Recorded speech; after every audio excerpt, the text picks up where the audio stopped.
ہم نہ کسی کے وکیل ہیں نہ ٹھیکیدار ہیں. اگر میں وکیل ہوں تو صرف تاجدار ختم نبوت کا وکیل ہوں، حرمت مصطفیٰ کا وکیل ہوں. میں وکیل ہوں تو عزت و عظمت مصطفیٰ کا وکیل ہوں. میں وکیل ہوں آقا کے نالین کی عزت کا، حتیٰ کہ میں وکیل ہوں مدینہ کے گلی کوچوں کے کتوں کی عزت کا وکیل ہوں. میں وکیل ہوں عزت مصطفیٰ کا، میں کسی اور شخص زندہ یا مردہ کا وکیل نہیں ہوں. مگر ہمارے لوگ چھوٹتے ہیں، وہ کہتے ہیں ڈالروں کی وجہ سے یہ دے دیا. خدا کا خوف کرے، کوئی شرم کرے، کچھ شرم کرے. کس شخص کے بارے میں کیا کہتے ہیں وہ لوگ؟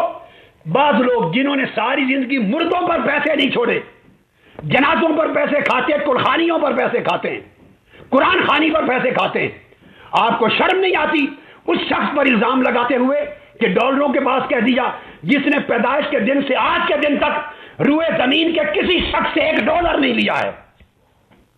اور میں لعنت بھیجتا ہوں اس شخص پر جس نے امریکہ سے پیسہ لیا ہو، جس نے برطانیہ سے لیا ہو، یورپ سے لیا ہو، آسٹریلیا سے لیا ہو، شرق سے غرب تک، شمال سے جنوب تک، دنیا کی کسی حکومت سے، کسی ایجنسی سے، کسی مسلمان اور کسی کافر سے، کسی ایجنٹ سے کوئی پیسہ لے کر دین میں تحریف کی ہو، اسے رسول پاک کی شفاعت نصیب نہ ہو، وہ جہنم کا کتا ہو، وہ مر جائے، تباہ ہو جائے.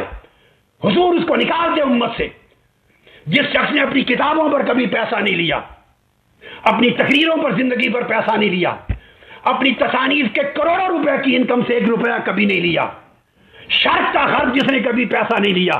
میری ویمبلے کی ابھی تقریر سنی ہے، ویمبلے کی، جس میں کل برطانیہ، یورپ، امریکہ کی دنیا کان لگائے سن رہی تھی.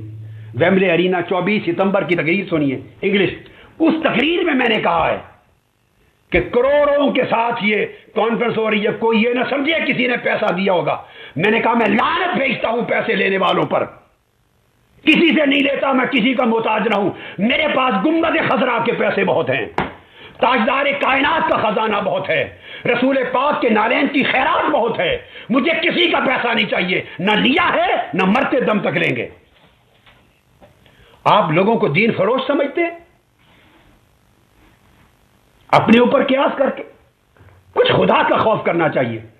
یہ وتیرہ اسی وجہ سے لوگوں نے اہل علم اور دین پر اعتماد عوام الناس نے ختم کر دیا، اور دین کا راستہ اس ملک میں نظام مصطفیٰ کا راستہ روکا ہے انہی جیسے لوگوں کی نامعقول حرکات نے.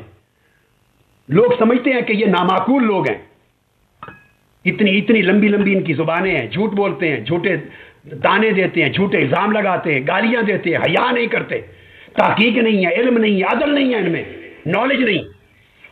اس لیے لوگوں نے نظام مصطفیٰ کا راستہ چھوڑ دیا صرف اس قسم کی حرکات کی وجہ سے.